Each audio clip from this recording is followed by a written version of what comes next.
కొనుగోలు ప్రారంభించకపోవడం వలన మెల్లమెల్లగా తాత్పర్యంగా మెల్లగా వాళ్ళకు అనుకూలంగా వివరించడం వలన 15 రోజుల నుంచి కేంద్రాలకు సెంటర్లకు వడ్లు వస్తున్నప్పుడు కూడా వాళ్ళ రైతులు ఇబ్బంది పడే పరిస్థితి. వాళ్ళ వర్షాలు పడతాయని చెప్పి చాలా టీవీలలో బ్రేకింగ్లు వచ్చినాయి. అధికారులకు తెలిసి ఉంటుంది, ప్రభుత్వానికి తెలిసి ఉంటుంది ఆల్రెడీ. ఇటువంటి పరిస్థితుల్లో తగిన జాగ్రత్తలు తీసుకోవాల్సిన ప్రభుత్వము అధికారులు నిర్లక్ష్యం వహించడం వలన చాలా ప్రాంతాల్లో పూర్తిగా ధాన్యం అంతా దర్శిపోయింది. ఇలా వీర్నపల్లి మండలంలో కూడా ఈరోజు రావడం జరిగింది. వీర్నపల్లి మండలంలో కూడా పూర్తిగా ధాన్యం దర్శిపోయింది. రైతులంతా కూడా లబోదిబోమంటున్నారు. పూర్తిగా వర్షం నీళ్ళన్నీ లోపలికి రావడము, ధాన్యం అంతా కొట్టుకపోవడము. దీనన్నిటి కారణము పాలకులు. రైతులు పండించిన తర్వాత అకౌంట్లో పైసలు పడేవరో గ్యారెంటీ లేని పరిస్థితి.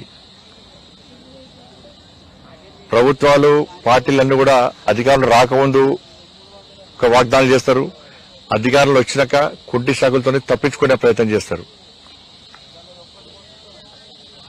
ఇలా గతంలో బీఆర్ఎస్ పార్టీ ప్రభుత్వము ఏ విధంగా రైతులను హరిగోసబెట్టిందో అదే పందాను కాంగ్రెస్ పార్టీ ప్రభుత్వం పాటిస్తా ఉన్నది.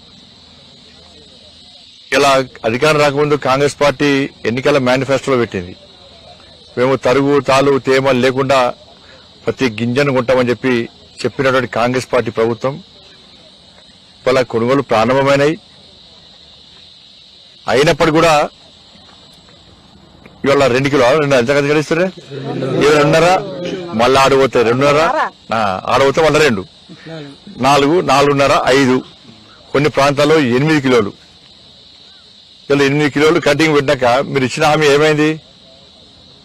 ఇప్పుడు మేము ఇచ్చిన హామీ బైబుల్, భగవద్గీత, ఖురాన్ అని చెప్పినటువంటి కాంగ్రెస్ పార్టీ ప్రభుత్వం మరి మీరు బైబుల్, ఖురాను, భగవద్గీతగా భావించినటువంటి ఆ మేనిఫెస్టోలో తరుగు తాలు తేమ లేకుండా మేము కొంటామని చెప్పిందా లేదా? మీరు బైబుల్, ఖురాన్, భగవద్గీతగా భావించేటువంటి ఆ మేనిఫెస్టోలో 500 రూపాయలు బోనస్ ఇస్తామని చెప్పిందా లేదా?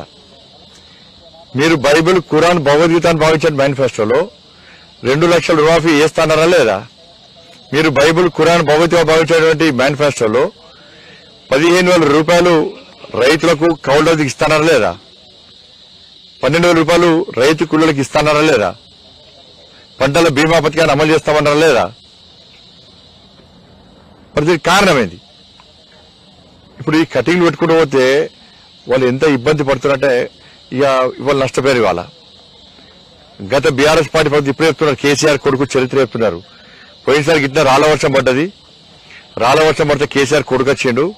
కేసీఆర్ కొడుకు వచ్చి రేపే 10,000 రూపాయలు అకౌంట్లో వేస్తాను పీకిండు. అదే వీకెండ్ మళ్ళా నవ్వుతున్నారు ఆయన వ్యవసాయం నవ్వుతున్నారు. ఇక్కడ ఇంతవరకు ఒక్క ఈ సిరిసిల్లనే కాదు తెలంగాణ రాష్ట్రంలో నష్టపోయిన రైతులకు ఒక్క పైసా కూడా ఇవ్వలే. మొన్న నష్టపోయారు. మళ్ళా రాష్ట్ర ప్రభుత్వం అధికారులకు ఆదేశాలు జారీ చేస్తాం, 10,000 రూపాయలు ఇస్తామన్నారు. నేను పోయేస్తామన్నా 10,000 రూపాయలు ఇస్తామన్నారు. ఇంత విలువ రూపాయి ఇవ్వాలి. ఇక రైతులు కేసీఆర్ కూడా ఏమనలే కదా, కేసీఆర్ హామీలు ఇచ్చి విస్మరిస్తారు ఏమనలే కదా, ఇప్పుడు ఏమన్నారు అని చెప్పి కేసీఆర్ దగ్గర ట్రైనింగ్ తీసుకున్నారు. వీళ్ళు ఏ విధంగా మోసం చేయాలి, మోసపూరిత మాటలు ఏ విధంగా చెప్పాలి, ఏ విధంగా నమ్మించి మోసం చేయాలి, మళ్ళీ ఈ హామీని తప్పించుకోవడానికి ఇంకో హామీ ఏ విధంగా వేయాలని చెప్పి ఆలోచించిన తర్వాతనే ఆగస్టు 15 నుంచి 2 లక్షల మాఫీ చేస్తారట. ఇది ఆగస్టు 15 ముహూర్తమా? మీకు భగవద్గీత, బైబుల్, ఖురాన్ మీద నమ్మకం లేదా? ఆ పేరు చెప్పి అలా మోసం చేసి ఓట్లు వేసుకుంటే మోసం చేస్తారు. మళ్ళీ ఇప్పుడు దేవుళ్ళ గుళ్ళు గుర్తొస్తున్నాయి పాప వాళ్ళకు. ఈ రాముని సాక్షిగా, ఆ దేవుని సాక్షిగా అని చెప్పి చెప్తున్నారు. మరి ఎన్నికల ముందు బైబుల్, ఖురాన్, భగవద్గీత ఎడబోయింది. ఇప్పుడు ఆగస్టు 15 ఏం డేట్ అది? ఇలా జూన్ 4వ తారీఖు నాడు ఎన్నికల కౌంటింగ్ అయిపోతుంది, ఎన్నికల కోడ్ సవరిస్తారు. మరి జూన్ 15 నుంచే 2 లక్షల రుణమాఫీని ఎందుకు అమలు చేయలేకపోతున్నారు? మీకు వచ్చిన ఇబ్బంది ఏంది? అలాగా బోనస్ కోసము బోనస్ ఇస్తే ఈ తెలంగాణ రాష్ట్రంలో రైతులకు మీరు ఇచ్చిన హామీ ప్రకారం బోనస్ ఇస్తే దాదాపు 5,000 కోట్ల రూపాయలు ఖర్చు వస్తుంది. 5,000 కోట్ల రూపాయలు మీ దగ్గర లేవా? ప్రభుత్వం దగ్గర లేవా 5,000 కోట్ల రూపాయలు? ఇవాళ ఈ తరుగుతాలు తేమ పెడుతని మీకు అదనంగా ఖర్చు ఎంత వస్తుందంటే దాదాపు 700 కోట్ల రూపాయలు వస్తుంది. 700 కోట్ల రూపాయలు లేవా మీకు? 5,700 కోట్ల రూపాయలు మీరు ఖర్చు పెట్టకుండా రైతులు ఆదుకునే ప్రయత్నం చేయకుండా భగవద్గీత ఖురాన్ బైబిల్ అని చెప్పుకొని మోసం చేసి వీటికే పైసలు ఏమన్నా అంటున్నప్పుడు మీరు ఆగస్టు 15 నుంచి రుణమాఫీ 2 లక్షల రుణమాఫీ చేస్తే 30,000 కోట్ల రూపాయలు ఖర్చు వస్తుంది. మరి ఏమి చేస్తారు 30,000 కోట్ల రూపాయలు? 5,700 కోట్ల రూపాయలు ఖర్చు పెట్టడానికి మీకు ఉన్న ఇబ్బంది ఏంది? 30,000 కోట్ల రూపాయలు రుణమాఫీకి ఎక్కడి నుంచి తీసుకొస్తారు? ఏ దేశం నుంచి పట్టుకొస్తారు? అంత ఏంటంటే ఈ జూన్ 4 తర్వాత స్థానిక సంస్థల ఎన్నికలు సర్పంచ్, జెడ్పీటీసీ, ఎంపీటీసీ ఎన్నికలు పెడతారు. మళ్ళీ దాన్ని ఓట్లు వేసుకోవాలి. రైతులు తిరగబడుతున్నారు, రైతులు వ్యతిరేకిస్తున్నారు. కాబట్టి ఆ ఎన్నికల్లో మళ్ళీ గెలవాలంటే రుణమాఫీ పేరు చెప్తాను గెలుస్తారు. ఇప్పుడు మన కాంగ్రెస్ నాయకులు భగవద్గీత ఖురాన్ బైబుల్ నుంచి మాట్లాడతలేరుగా. ఎన్నికలు అయిపోయినా ఓట్లు వేసుకున్నారు, మాట్లాడలేరుగా. కానీ రైతులు మర్చిపోయిన రైతులు అది ఉన్నది. ఒక్కొక్కరి చేత భగవద్గీత ఉన్నది, ఖురాన్ ఉన్నది, బైబుల్ ఉన్నది. ఈసారి కొనుగోలు రైతుల గ్రామాల్లో కాంగ్రెస్ పార్టీ నాయకులు వస్తే భగవద్గీత చూపడతారు, ఖురాన్ చూపడతారు, బైబుల్ చూపడతారు, బోనస్ గురించి అడుగుతారు, వాళ్ళ రైతు భరోసా గురించి అడుగుతారు, తరుగుతారు, తేమలు కూడా కొట్టారు దాని గురించి అడుగుతారు, 2 లక్షల రూపాయలు అన్ని అడుగుతారు. దాని సమాధానం ఎట్లా చెప్తారో చూస్తాం మేము కూడా. కాబట్టి ఇలా ప్రభుత్వము ఇవాళ పూర్తిగా హామీలు నెరవేర్చకుండా రైతులు ఇబ్బంది పెట్టే ప్రయత్నం చేస్తున్నది. కాబట్టి ఇప్పటికైనా ప్రభుత్వము ఇచ్చిన హామీలు నెరవేర్చుకోవాలి. మీరు ఓట్లతో రూపకంలో రాజకీయ పరంగా ఆలోచించి రైతులను గోసపెట్టకండి, రైతులను ఇబ్బంది పెట్టే ప్రయత్నం చేయకండి. వెంటనే తరుగుతాలు తేమ లేకుండా మొత్తం కొనాలి. 1 కిలో కాదు, 1/4 కిలో కూడా కడిగేసుకున్నాడు. అటువంటి అవకాశం లేదు మీకు. మీరే హామీ ఇచ్చారు, రైతులను ఓట్లు వేయించుకున్నారు. కాబట్టి నిన్న వర్షాల వల్ల తడిసిన ధాన్యాన్ని ఎలాంటి కటింగ్స్ లేకుండా వెంటనే ప్రభుత్వం బేషరతుగా పండించిన పంటను ప్రతి గింజను కొనాల్సిందే, రైతులను ఆదుకోవాల్సిందే. మరి తడిసిందని చెప్పి ఇక్కడి నుంచి పోతారు, పోయినాక అక్కడ లాస్ట్కి ఏమైంది? ప్రభుత్వం సరిగా వాళ్ళని చూసుకోకపోవడం వల్ల, వాళ్ళకు రైతులకు సహకరించకపోవడం వలన లాస్ట్కు 1,700కు దళారీ వ్యవస్థ స్టార్ట్ అయింది. మళ్ళా మద్దతు ధర, కనీస మద్దతు ధర నిష్పెట్టి ఇవాళ 1,700కు 1,600కి అమ్ముకునే పరిస్థితి.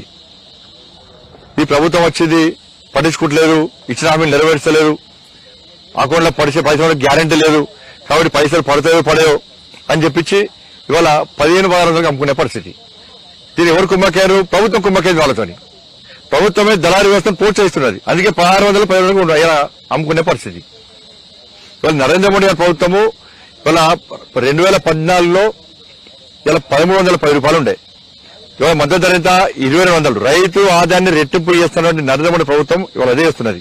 ఇవాళ DAP మీద గాని, యూరియా మీద గాని అన్నిటి మీద సబ్సిడీ ఇస్తున్నది. వాళ్ళ 1 ఎకరానికి నాకు తెలిసి దాదాపు 20-25 వేల భారం పడకుండా రైతులు ఆదుకునే సబ్సిడీ రూపేణా ప్రభుత్వము రైతులకు సహకరిస్తున్నది. వాళ్ళ అందుకే రైతులు ఆలోచిస్తున్నారు, భారతీయ జనతా పార్టీ ప్రభుత్వం రాకుంటే, నరేంద్ర మోడీ ప్రధానమంత్రి కాకుంటే ఈ సబ్సిడీలను తెస్తారు, మద్దతు ధర తగ్గిస్తారు, మాకు రైతులకు ఒక్కొక్కరికి అదనంగా 20,000 రూపాయలు భారం పడుతుందని చెప్పి రైతులు భావిస్తున్నారు.